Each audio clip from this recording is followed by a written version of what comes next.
બની વિસ્તારના ઉડઈ ગામમાં પાણીની વિકટ સમસ્યાના કારણે માલધારીઓ પોતાના વહાલા પશુઓનો જીવ બચાવવા માટે હિજરત કરવા મજબૂર બન્યા છે।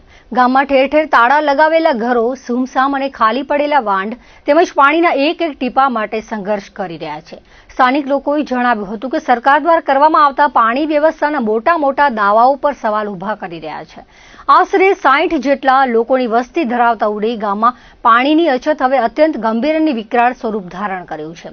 લોકોને માત્ર દર 3 દિવસે માંડ 4 કલાક માટે જ પાણી નસીબ થાય છે। આ પરિસ્થિતિમાં મનુષ્યો માટે પીવાના પાણીની મુશ્કેલ બની છે, પરંતુ તેની સાથે પોતાના પશુઓ માટે પાણીની વ્યવસ્થા કરવી માલધારીઓ માટે અશક્ય બની રહી છે। પાણીના અભાવને કારણે ગામના મોટાભાગના લોકો પોતાનું પશુધનને લઈને માધાપર, પધ્ધર અને લાખોદ સહિતના વિસ્તારો તરફ હિજરત કરી ચૂક્યા છે, જેના લીધે આખું ગામ અત્યારે વેરાન જેવું ભાસી રહ્યું છે। સ્થાનિક અગ્રણી કાસિમ નોડે જણાવ્યું હતું કે ગામની સ્થિતિ દિવસે ને દિવસે વધુ કટોકટીભરી બની રહી છે।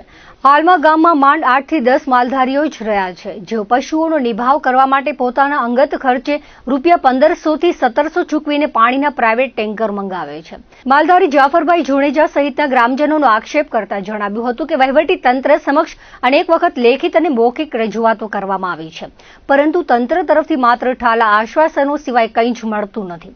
તંત્રની ઉદાસીનતાને કારણે સમસ્યાનો કોઈ કાયમી ઉકેલ આવતો નથી। થોડા ઘણા પરિવારો હજુ ગામમાં રોકાયા છે, તેઓ પણ આગામી દિવસોમાં અહીંથી સ્થળાંતર કરી જવાની તૈયારી કરી રહ્યા છે। વર્ષોથી અહીં વસતા સ્થાનિક લોકોને પોતાની મૂળભૂત જરૂરિયાત એવા પીવાના પાણી માટે કેમ વલખા મારવા પડે છે, તેવો વેધક સવાલ સ્થાનિક માલધારીઓ ઉઠાવી રહ્યા છે।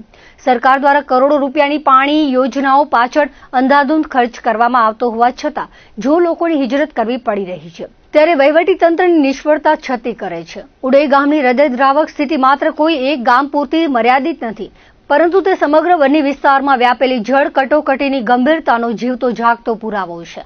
હવે જોવાનું એ રહે છે કે કુંભકર્ણની નિદ્રામાં સૂતેલું તંત્ર માલધારીઓની પીડા ક્યારે સાંભળશે કે કેમ, તે તો આવનાર સમય જ બતાવશે। અમે અહીંયા ઉડઈના રહેવાસી છીએ, અમારો તાલુકો ભુજ છે। અમે સાહેબ એવી માંગણી કરીએ છીએ કે પાણીના લીધે અમારો ગામ ખાલી થઈ ગયો છે। અહીંયા 100 ખંડ ઘર છે, એમાં 90 ખંડ ઘર તો હિજરત કરીને હાલી ગયા છે। અમારા જૂથ ગ્રામ પંચાયત છે, એમાં 3 ગામ આવે છે, ઉડઈ, જીમરી વાંઢ, લખાબો વાંઢ। આ બધાને તકલીફ પાણીની મેન છે। એમાં શિક્ષણ નથી, રોડની તકલીફ છે, આરોગ્યની તકલીફ છે। આ માણસો બધા માલ લઈને બીજે હિજરત કરી ગયા છે। અમે અમારા અવાડામાં પાણી જે દેખાણું છે, આ અવાડામાં થોડું ઘણું જે પાણી પડ્યો છે એ અમારે પૈસાને અમે વેચાતો લઈ 2000-2500 રૂપિયા ટેકર વાળું પાણીને લે છે। એ અમે અમારે સરકાર તરફથી અમારે પાણી નથી મળતો। અહીંયા આ પાણી અમે વેચાતો લઈને અમે ચોપા પીયારીએ છીએ। એવી અમારી સરકાર કને માંગણી છે કે અમારો જે મસલો પાણીનું મેન છે એ હલ કરે। રોડ નથી, શિક્ષણ નથી। આ અમારા છેલવાડાના ગામ છે, રણની આજુબાજુની ગામ છે। હવે આમાં 2-3 ગામ આવે છે, ઉડઈ, જીમરી અને લખાબો। એમાં રસ્તાની પણ તકલીફ છે, શિક્ષણની તકલીફ છે, મેન પાણીની તકલીફ છે। આ 3 ગામમાં પાણી નથી મળતું પૂરતો। સરકારશ્રીને અમે વિનંતી કરી છે કે પાણીને અમારે મસલો હલ કરે, પણ આ મેન વસ્તુ તકલીફ 50 વર્ષ થઈ ગયા પાણીની તકલીફ છે। અહીંયા માણસો બધા ભાગી જાય છે, ટેમ્પુરી આવે છે, પછી આ પાણી ન મળે તો પછી ભાગી જાય છે। આ ઘર બંધ પડે છે બધા 90 અમે 4-5 ઘર રહીએ છીએ, પણ આ અમને પાણી પૂરતું નથી મળતું। અમે રાહ જોઈએ છીએ, અમે અમારો વેચાતો લઈને અમે અહીંયા પાણી અમે પી છીએ। સાહેબ, બન્નીમાં પાણીની એવી ગંભીર સમસ્યાઓ છે જે આપણે જોઈએ શકીએ છીએ કે આવા તાપમાં પાણી મળતું નથી, અને જે આવે છે એ અપૂરતું પાણી છે। ધારો કે સમજી લો કે જ્યાં 3 લાખ લીટરની જરૂર હોય, એમાં ખાલી 20,000 કે 25,000 લીટર પાણી આવે છે, અને પાણીના ન હોવાના કારણે લોકો પોતાના ગામ મૂકીને અહીંયાથી હિજરત કરી રહ્યા છે, જે તમે જોઈ શકો છો। આ બધા ઘરને તાળા લાગેલા છે, આ લોકોના ગાડા જે છે બધા ઊંધા પડ્યા છે। અહીંયાના લોકો જે રહેવાસી છે એ પોતાનું ગામ મૂકી અને ભાગી ગયા છે, અને બાકીના જે પાછળ માણસો રહે છે એ પાણી અધિકારી કચ્છ ડિવિઝનના જે છે એ અનેક રજૂઆત કરી છે, પણ ધ્યાન નથી આપતા। ત્યારે એ માલધારીઓ પોતાના ખર્ચેથી પાણીના અવાડા ભરે છે। એક ટેન્કર જે છે એ લોકોને 100 રૂપિયામાં પહોંચે છે। આવી પરિસ્થિતિ છે કે બન્નીના આંતરિયા ગામડાઓની અંદર પાણીની સુવિધા નથી પહોંચી, અને અહીંયાના બન્ની ડિવિઝન જે છે પાણી પુરવઠા એ નિષ્ફળ ગયું છે। શાળા શૈક્ષણિક સત્રના પ્રારંભ સાથે જ કચ્છની બજારમાં પુસ્તકો અને શૈક્ષણિક સામગ્રીની ખરીદીનો ધમધમાટ શરૂ થઈ ગયો છે. ભુજમાં છેલ્લા અડધા દાયકા જેટલો સ્ટેશનરી ક્ષેત્રનો બહોળો અનુભવ ધરાવતા રોયલ સ્ટેશનરીના સંચાલક અનવર નોડેએ બદલાતી શિક્ષણ વ્યવસ્થા અને વાલીઓની આર્થિક સ્થિતિ અંગે ચિંતા વ્યક્ત કરી છે. ચાલુ વર્ષે ધોરણ 6 માં સામાજિક વિજ્ઞાન, વિજ્ઞાન અને ગણિત જેવા મહત્વના વિષયોના નવા એડિશન આવવાથી ગાઈડો બદલાઈ ગઈ છે, જેના કારણે વાલીઓ પર આર્થિક બોજ વધ્યો છે. જે પુસ્તકો અગાઉ જૂના અભ્યાસક્રમ મુજબ સસ્તા ભાવે ઉપલબ્ધ થતા હતા તે હવે નવા એડિશનના કારણે વાલીઓને મોંઘા ભાવે ખરીદવા પડી રહ્યા છે, જેના કારણે અંદાજે 800 થી 1000 રૂપિયા સુધીનો વધારાનો ખર્ચ વહન કરવો પડે છે. હાલ સ્ટેશનરી માર્કેટમાં નવનીત અને આઈડિયલ જેવી મોટી કંપનીઓ વચ્ચે ભારે સ્પર્ધા ચાલી રહી છે. બજારમાં આઈડિયલ કંપની દ્વારા વ્યાપક પ્રચાર પ્રસાર કરીને પોતાની સ્વાધ્યાય પોથીઓ ખરીદવા માટે વાલીઓ પર એક પ્રકારનું દબાણ ઊભું કરવામાં આવી રહ્યું હોવાની રાવ ઉઠી છે. નવનીત જેવી પરંપરાગત અને ગુણવત્તાયુક્ત કંપનીની સ્વાધ્યાય પોથીઓ જ્યાં 600 થી 800 રૂપિયામાં ઉપલબ્ધ થાય છે, તેની સામે આઈડિયલની સામગ્રીના ભાવ 1000 થી 1200 રૂપિયા જેટલા ઊંચા હોવાથી વાલીઓ આર્થિક રીતે પીસાઈ રહ્યા છે. આ પરિસ્થિતિને ધ્યાનમાં રાખીને વહીવટી તંત્ર દ્વારા યોગ્ય હસ્તક્ષેપ કરવામાં આવે તે જરૂરી છે અને વાલીઓને આ આર્થિક ભારણમાંથી મુક્તિ અપાવવામાં આવે તેવી માંગ ઉઠી છે. રોયલ સ્ટેશન નામની છેલ્લા 25 વર્ષથી દુકાન ચલાવું છું અને 25 વર્ષનો મને બહોળો સ્ટેશનરીનો અનુભવ છે.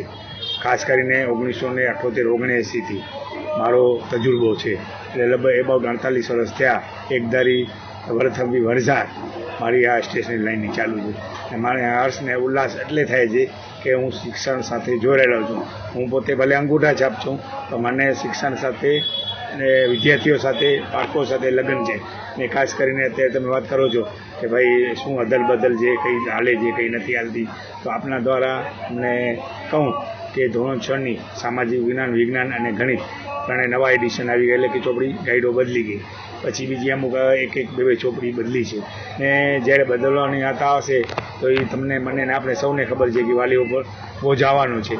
તો મને એમ લાગે છે કે જ્યાં સુધી મારો લાઈનનો અનુભવ છે, હું જે પ્રમાણે બોડી લેંગ્વેજ છે મારી, કે મેં કીધું કે હું શિક્ષક પ્રેમી છું, કે શિક્ષણ સાથે સંકળાયેલો છું, તો ક્યાંક ને ક્યાંક થોડીક રાહત કરી આપું છું.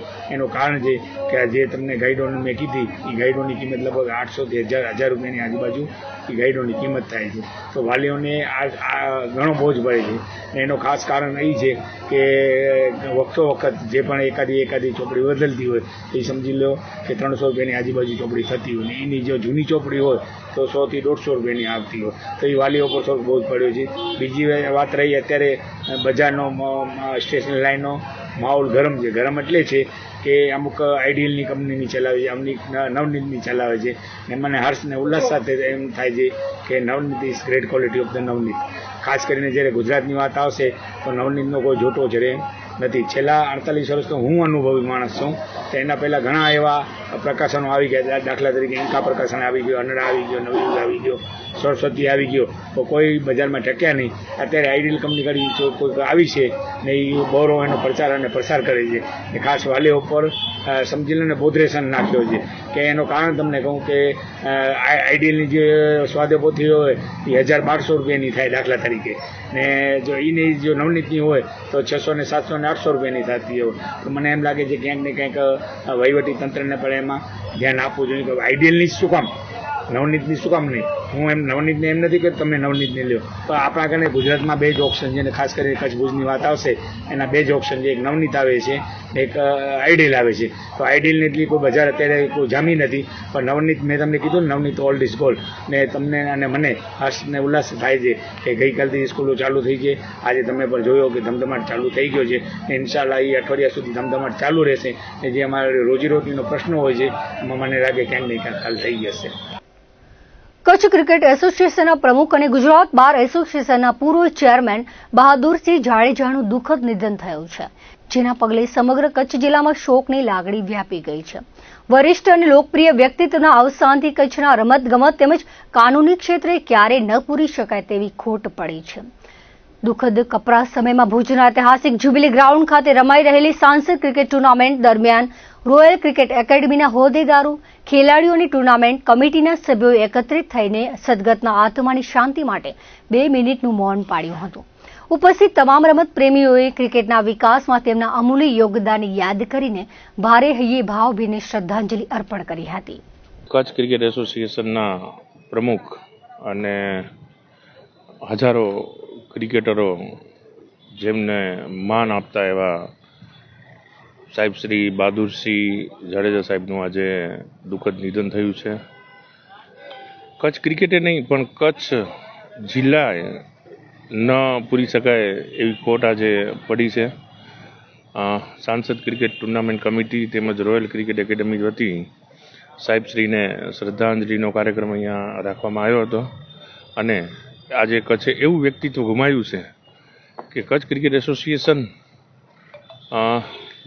જે કામ કરી રહ્યું હતું એમના નેતૃત્વ હેઠળ, એમના નેજા હેઠળ એ ગજબ અને એ વ્યક્તિત્વ જે ક્રિકેટ સાથે તેમજ બાર એસોસિએશન સાથે પણ જોડાયેલા હતા. ગુજરાત બાર એસોસિએશનના ચેરમેન પદે પણ રહી ચૂક્યા હતા. આજે સમગ્ર કચ્છને ન પૂરી શકાય તેવી ખોટ પડી છે અને પ્રભુ પરમાત્મા એમની આત્માને શાંતિ અર્પે એ જ પ્રાર્થના.